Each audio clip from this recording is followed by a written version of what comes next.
नमस्कार, आदाब। मैं सदर सैफी और आप देख रहे हैं हमारी खास रिपोर्ट। 10 साल, 18 राज्य और 72 शहर, रुपए 30,000 करोड़ का घोटाला।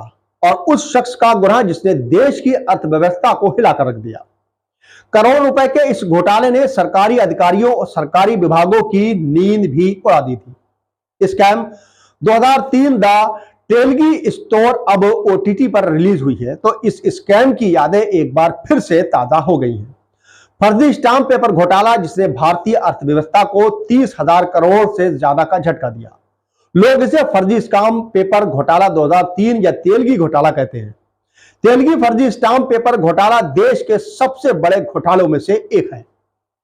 साल 1992 में शेयर बाजार में 5,000 करोड़ रुपए का घोटाला हुआ था, जिसका मास्टरमाइंड हर्षद मेहता था। घोटाले के एक दशक बाद तेलगी के रुपए 30,000 करोड़ का घोटाला उजागर हुआ। तेलगी का फर्जी स्टाम्प पेपर घोटाला 90 के दशक में चल रहा था। इसमें कई बड़े नाम शामिल थे। आपको जानकर हैरानी होगी कि बीकॉम पास अब्दुल करीम तेलगी ने एक ऐसे घोटाले को अंजाम दिया जिससे अर्थव्यवस्था देश की हिल कर रख गई थी। कर्नाटक के एक छोटे से गांव खानपुर में रहने वाले अब्दुल करीम तेलगी के पिता रेलवे में थे और मां गृहिणी थी। 3 भाई बहनों का बचपन गरीबी में बीता। तब वो तेलगी के पिता की मृत्यु हुई। तब वह स्कूल में ही घर पे थे। घर की जिम्मेदारी अब के कांधों पर थी। पढ़ाई के साथ उन्होंने फल और सब्जियां बेचना शुरू कर दिया। ट्रेन में मूंगफली बेचता था। किसी तरह उन्होंने बीकॉम की पढ़ाई पूरी की, लेकिन नौकरी नहीं मिली। एक दिन ट्रेन में मूंगफली बेचते बेचते उसकी मुलाकात मुंबई के एक व्यापारी से हुई। सेठ ने उसे मुंबई आने का न्योता दिया। तेलगी सिर्फ जीना नहीं बल्कि कुछ कमाने का मकसद चाहता था। उसका मकसद था पैसा कमाना। कुछ दिन बाद मुंबई में रहने के बाद वह सऊदी अरब चले गया। वहां 7 वर्ष बाद वापस लौटा। मुंबई वापस आने के बाद तेलगी ने ट्रेवल एजेंट के तौर पर काम करना शुरू कर दिया। वह लोगों को सऊदी अरब भेजने के लिए फर्जी दस्तावेज और स्टाम्प पेपर बनाता था। यहीं से उसके नकली स्टाम्प पेपर बनाने की लत लग गई। उसके कुकर्मों के कारण 1993 में उसे अव्राजन अधिकारियों ने पकड़ लिया। धोखाधड़ी के आरोप में उसे जेल जाना पड़ा, लेकिन तेलगी उनके लाटरी बन गए थे। जेल में उसकी मुलाकात कोलकाता निवासी राम रतन सोनी से हुई। सोनी सरकारी स्टाम्प वेंडर थे। जेल में रहते हुए इन दोनों ने एक बड़ा घोटाला किया। 1994 में सोनी के साथ काम करते हुए तेलगी ने अपनी पहचान के आधार पर स्टाम्प विक्रेता का लाइसेंस प्राप्त किया। उसके बाद दोनों ने मिलकर कई फर्जी स्टाम्प पेपर तैयार किए। 1992 के हर्षद मेहता घोटाले के कारण स्टाम्प पेपर की कमी हो गई थी। यह मौका तेलगी के लिए भाग्यशाली साबित हुआ। तेलगी ने स्टाम्प से पैसा कमाना शुरू कर दिया। हालांकि 1995 में उनकी दोस्ती टूट गई और सोनी तेलगी से अलग हो गया। नकली टिकट बनाने के आरोप में तेलगी स्टाम्प लाइसेंस भी रद्द कर दिया गया।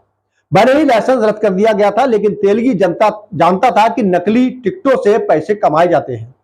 1996 में तेलगी ने 300 MBA की भर्ती और मिंट रोड पर अपनी प्रेस खोली। तेलगी ने नासिक में इंडियन सिक्योरिटी प्रेस पुरानी और बेकार मशीनें खरीदी। तेलगी महाराष्ट्र, कर्नाटक, राजस्थान सहित देश के 70 शहरों में फर्जी स्टाम्प बेचता था। यह घोटाला 2000 में सामने आया। तब 2 लोगों को फर्जी स्टाम्प पेपर के साथ बेंगलोर में गिरफ्तार किया गया। यह स्टाम्प पेपर तेलगी के पास हुआ करते थे। 2001 में तेलगी को अजमेर से गिरफ्तार किया गया। मामला सीबीआई को सौंपा गया और इस तरह तेलगी का पतन शुरू हो गया। जांच में पता चला कि तेलगी ने फर्जी स्टाम्प पेपर का पूरा साम्राज्य खड़ा कर दिया था। ये लोग विभिन्न बैंकों, कंपनियों, वित्तीय संस्थाओं और कारपोरेट कंपनियों में कुछ कर्मचारियों की मदद से करोड़ों रुपए की नकली स्टाम्प बेचा करते थे। तेलगी की दीवानगी इस कदर थी कि उसने मुंबई के एक डांसर पर एक रात में 96 लाख रुपए खर्च कर दिए।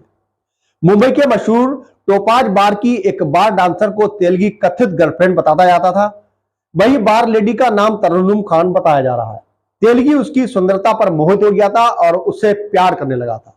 तेलगी ने उसे अपने करीब लाने के लिए एक रात में 96 लाख रुपए खर्च कर दिए थे और यह एक बड़ा चर्चे का विषय था। तेलगी ने फर्जी स्टाम्प पेपर के जरिए अकूत संपत्ति अर्जित की। तेलगी के पास 36 संपत्तियां और 100 से अधिक बैंक खाते थे। 2006 में तेलगी को 30 साल सक्षम कारावास की सजा सुनाई गई और 2002 करोड़ रुपए का जुर्माना भी लगाया गया था। लेकिन तेलगी जेल में था, लेकिन उसके अपना कारोबार वहीं से शुरू कर दिया। एक रिपोर्ट के मुताबिक वह कुछ पुलिस अधिकारियों की मदद से जेल से अपना कारोबार करता रहा। तेलगी मधुमेह, उच्च रक्तचाप और एड्स जैसी कई बीमारियों से पीड़ित था। मल्टीपल ऑर्गन्स फेलियोर के कारण 2017 में उसकी मृत्यु हो गई। लेकिन तेलगी वाला ये कांड, ये इतना बड़ा देश का सबसे बड़ा घोटाला आज भी चर्चा का विषय बना हुआ है, क्योंकि तेलगी ने जितना बड़ा घोटाला किया था, ये देश का सबसे बड़ा स्टाम्प फर्जी घोटाला साबित हुआ है।